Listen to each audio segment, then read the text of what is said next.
नमस्कार। ये रामायण कथा पूरी तरह से श्रीमद् वाल्मीकि रामायण के ऊपर आधारित है। यदि आप इसका निरंतर श्रवण करते रहना चाहते हैं तो इस चैनल को सब्सक्राइब ज़रूर कर लें और आगे आने वाले सभी पॉडकास्ट के नोटिफिकेशन के लिए बेल आइकन को भी ज़रूर से प्रेस कर दें। अब हम सुनेंगे 59वां सर्ग, श्री राम और लक्ष्मण की बातचीत। सीता के कथन अनुसार आश्रम से अपने पास आए हुए सुमित्रा कुमार लक्ष्मण से मार्ग में भी श्री रघुनंदन श्री राम ने बड़े दुख से ये बात पूछी। लक्ष्मण, जब मैंने तुम्हारे विश्वास पर ही वन में सीता को छोड़ा था, तब तुम उसे अकेली छोड़कर क्यों चले आए? लक्ष्मण, मिथिलेश कुमारी को छोड़कर तुम जो मेरे पास आए हो, तुम्हें देखते ही जिस महान अनिष्ट की आशंका करके मेरा मन व्यथित हो रहा था, वो सत्य जान पड़ने लगा है। मेरी बाईं आंख और बाईं भुजा फड़क रही है। तुम्हें आश्रम से दूर सीता के बिना ही मार्ग पर आते देख मेरा हृदय भी धक धक कर रहा है। श्री रामचंद्र जी के ऐसा कहने पर उत्तम लक्षणों से संपन्न सुमित्रा कुमार लक्ष्मण अत्यंत दुखी होकर अपने शोकग्रस्त भ्राता श्री राम से बोले, भ्राता, मैं स्वयं अपनी इच्छा से उन्हें छोड़कर नहीं आया हूँ। उन्हीं के कठोर वचनों से प्रेरित होकर मुझे आपके पास आना पड़ा है। आपके ही समान स्वर में किसी ने जोर से पुकारा, लक्ष्मण मुझे बचाओ। ये वाक्य मिथिलेश कुमारी के कानों में भी पड़ा। उस आर्तनाद को सुनकर मैथिली आपके प्रति स्नेह के कारण भय से व्याकुल हो गई और रोती हुई मुझसे तुरंत बोली, जाओ जाओ। जब बारंबार उन्होंने जाओ कहकर मुझे प्रेरित किया, तब उन्हें विश्वास दिलाते हुए मैंने मैथिली से ये बात कही, देवी, मैं ऐसे किसी असुर को नहीं देखता जो भगवान श्री राम को भी भय में डाल सके। आप शांत रहें। ये भ्राताश्री की आवाज़ नहीं, किसी दूसरे ने इस प्रकार की पुकार की है। जो देवताओं की भी रक्षा कर सकते हैं, वे मेरे ज्येष्ठ भ्राता मुझे बताओ ऐसा निंदित वचन कैसे कहेंगे? किसी दूसरे ने किसी बुरे उद्देश्य से मेरे भ्राताश्री का स्वर की नकल करके लक्ष्मण मुझे बचाओ ये बात जोर से कही है। उस राक्षस ने ही भय के कारण ये बात मुझसे निकाली है। आपको व्यथित नहीं होना चाहिए। ऐसी व्यथा को नीच श्रेणी की स्त्रियां अपने मन में स्थान देती हैं। तुम व्याकुल मत हो, स्वस्थ हो जाओ, चिंता छोड़ो। तीनों लोकों में ऐसा कोई पुरुष न तो उत्पन्न हुआ है, न हो रहा है और न होगा, जो युद्ध में श्री रघुनाथ जी को परास्त कर सके। संग्राम में इंद्र आदि देवता भी श्री राम को नहीं जीत सकते। मेरा ऐसा कहने पर विदय राजकुमारी की चेतना मोह से आच्छन्न हो गई। वे आंसू बहाती हुई मुझसे अत्यंत कठोर वचन बोली, लक्ष्मण, तेरे मन में मेरे लिए अत्यंत पापपूर्ण भाव भरा है। तू अपने भ्राताश्री के मरने पर मुझे प्राप्त करना चाहता है, परंतु मुझे पा नहीं सकेगा। तो भरत के इशारे से अपने स्वार्थ के लिए श्री रामचंद्र जी के पीछे पीछे आया है, तभी तो वे जोर जोर से चिल्ला रहे हैं और तू उनके पास जाता तक नहीं। तो अपने भ्राता का छिपा हुआ शत्रु है, मेरे लिए ही श्री राम का अनुसरण करता है और श्री राम के छिद्र ढूंढ रहा है, तभी तो संकट के समय उनके पास जाने का नाम नहीं लेता। विदेह कुमारी के ऐसा कहने पर मैं रोष से भर गया। मेरी आंखें लाल हो गईं और क्रोध से मेरे होंठ फड़कने लगे। इस अवस्था में मैं आश्रम से निकल आया। लक्ष्मण की ऐसी बात सुनकर श्री रामचंद्र जी संताप से मोहित हो गए और उनसे बोले, लक्ष्मण, तुमने बड़ा बुरा किया जो तुम सीता को छोड़कर यहाँ चले आए। मैं असुरों का निवारण करने में समर्थ हूँ, ये जानते हुए भी तुम मैथिली के क्रोधयुक्त वचन से उत्तेजित होकर निकल पड़े। क्रोध में भरी हुई नारी के कठोर वचन को सुनकर जो तुम मिथिलेश कुमारी को छोड़कर यहाँ चले आए, इससे मैं तुम्हारे ऊपर संतुष्ट नहीं हूँ। सीता से प्रेरित होकर क्रोध के वशीभूत हो तुमने मेरे आदेश का पालन नहीं किया। ये सर्वथा तुम्हारा अन्याय है। जिसने मृग रूप धारण करके मुझे आश्रम से दूर हटा दिया, वो असुर मेरे बाणों से घायल होकर सदा के लिए सो रहा है। धनुष खींचकर उस बाण का संधान करके मैंने लीलापूर्वक चलाए हुए बाणों से ज्यों ही वो उस मृग को मारा, त्यों ही वो उस मृग के शरीर का परित्याग करके बाहों में बाजूबंद धारण करने वाला राक्षस बन गया। उसके स्वर में बड़ी व्याकुलता आ गई थी। बाण से आहत होने पर ही उसने आर्तवाणी में मेरे स्वर की नकल करके बहुत दूर तक सुनाई देने वाला वो अत्यंत दारुण वचन कहा था, जिससे तुम मिथिलेश कुमारी सीता को छोड़कर यहाँ चले आए हो। अब है श्री राम का विलाप करते हुए वृक्षों और पशुओं से सीता का पता पूछना, भ्रांत होकर रोना और बारंबार उनकी खोज करना। आश्रम की ओर आते समय श्री राम की बाईं आंख की नीचे वाली पलक जोर जोर से फड़कने लगी। श्री राम चलते चलते लड़खड़ा गए और उनके शरीर में कंप होने लगा। बारंबार इन अपशकुनों को देखकर वे कहने लगे, क्या सीता सकुशल होगी? सीता को देखने के लिए उत्कंठित हो वे बड़ी उतावली के साथ आश्रम पर गए। वहाँ कुटिया सुनी देख उनका मन अत्यंत उद्विग्न हो उठा। रघुनंदन बड़े वेग से इधर उधर चक्कर लगाने लगे और हाथ पैर चलाने लगे। उन्होंने जहाँ तहाँ बनी हुई एक एक पर्णशाला को चारों ओर से देख दिया। किंतु उस समय उसे सीता से सुनी ही पाया। जैसे हेमंत ऋतु में कमलिनी हिम से ध्वस्त होकर श्रीहीन हो जाती है, उसी प्रकार प्रत्येक पर्णशाला सुबह शून्य हो गई थी। वह स्थान वृक्षों के द्वारा मानो रो रहा था।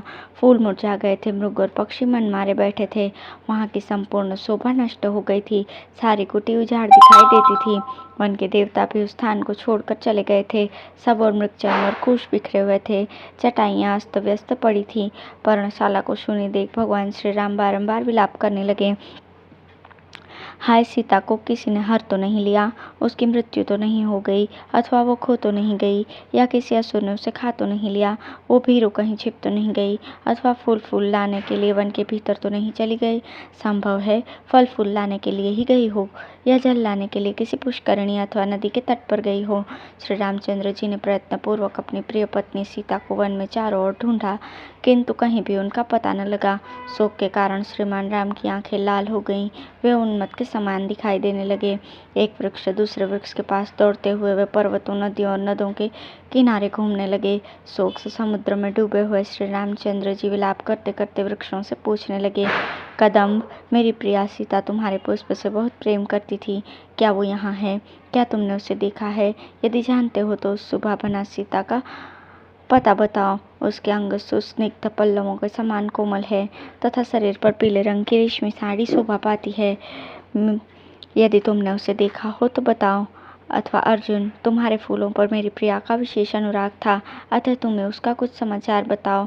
कृशांगी जनक किशोरी जीवित है या नहीं? ये ककुब अपने ही समान और वाली मिथिलेश कुमारी को अवश्य जानता होगा, क्योंकि ये वनस्पति लता, पल्लव तथा फूलों से संपन्न होकर बड़ी शोभा पा रहा है। ककुब, तुम सब वृक्षों में श्रेष्ठ हो, क्योंकि ये भ्रमर तुम्हारे समीप आकर अपने झंकारों द्वारा तुम्हारा यशोगान करते हैं। यह तिलक वृक्ष अवश्य सीता के विषय में जानता होगा, क्योंकि मेरी प्रिया सीता को भी तिलक से प्रेम था। अशोक, तुम शोक दूर करने वाले हो। इधर मैं शोक से अपनी चेतना खो बैठा हूँ। मुझे मेरी प्रियतमा का दर्शन कराकर शीघ्र ही अपने जैसे नाम वाला बना दो। मुझे अशोक कर दो। ताल वृक्ष, तुम्हारे पके हुए फल के समान सन वाली सीता को यदि तुमने देखा हो तो बताओ। यदि मुझ पर तुम्हें दया आती हो तो उस सुंदरी के विषय में अवश्य कुछ कहो।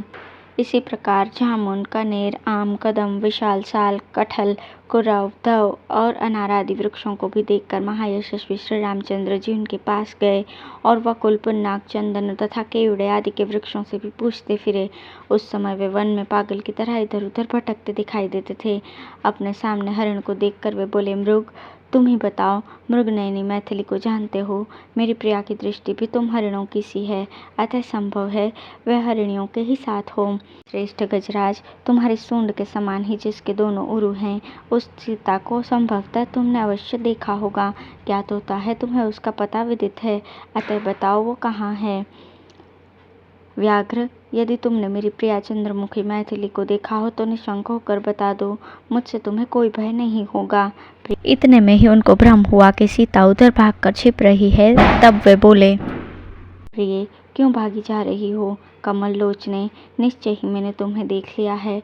तुम वृक्षों की ओट में अपने आप को छिपाकर मुझसे बातें क्यों नहीं करती? वरारोहे, ठहरो। क्या तुम्हें मुझ पर दया नहीं आती? अधिक हास परिहास करने का तुम्हारा स्वभाव तो नहीं था, फिर किस लिए मेरी उपेक्षा करती हो? पीली रेशमी साड़ी से ही तुम कहाँ हो ये सूचना मिल जाती है। भागी जाती हो तो भी मैंने तुम्हें देख लिया है। यदि मेरे प्रति स्नेह एवं सौहार्द हो तो खड़ी हो जाओ, अथवा निश्चय ही वो नहीं है। उस मनोहर मुस्कुराहट वाली सीता को असुरों ने मार दिया, अन्यथा इस प्रकार संकट में पड़े हुए कि वो कदापि उपेक्षा नहीं कर सकती थी। स्पष्ट जान पड़ता है कि मांसभक्षी असुरों ने मुझसे बिछड़ी हुई मेरी भोली भाली प्रिया मैथिली को उसके सारे अंग बांट कर खा लिया। सुंदर दांत, मनोहर ओष्ठ, सुगढ़ नासिका से युक्त तथा रुचिर कुंडलों से अलंकृत वो पूर्ण चंद्रमा के समान अभिराम मुख राक्षसों का ग्रास बनकर निश्चय ही अपनी प्रभा खो बैठा होगा। रोती बिलकती हुई प्रियतमा सीता की वो चंपा के समान वर्ण वाली कोमल एवं सुंदर ग्रीवा, जो हार और हंसली आदि आभूषण पहनने की योग्य थी, निशाचरों का हार बन गई। वे नूतन पल्लवों के समान कोमल भुजाएं, जो इधर उधर पटकी जा रही होंगी और जिनके अग्रभाग कांप रहे होंगे, हाथों के आभूषण तथा बाजूबंद सहित निश्चय ही असुरों के पेट में चली गई। मैंने असुरों के भक्ष्य बनने के लिए ही उस बालक को अकेली छोड़ दिया। यद्यपि उसके बंधु बांधव बहुत है, तथापि वह स्त्रियों के समुदाय से विलग हुई किस अकेली स्त्री की भांति निशाचरों का ग्रास बन गई। लक्ष्मण, क्या तुम कहीं मेरी प्रियतमा को देखते हो? हा प्रिये, हा भद्रे, हा सीते, तुम कहाँ चली गई? इस प्रकार बारंबार विलाप करते हुए श्री रामचंद्र जी एक वन से दूसरे वन में दौड़ने लगे। वे कहीं सीता की समानता पाकर उद्भ्रांत हो उठते और कहीं शोक की प्रबलता के कारण विभ्रांत हो जाते। अपनी प्रियतमा की खोज करते हुए वे कभी कभी पागलों की सी चेष्टा करने लगते थे।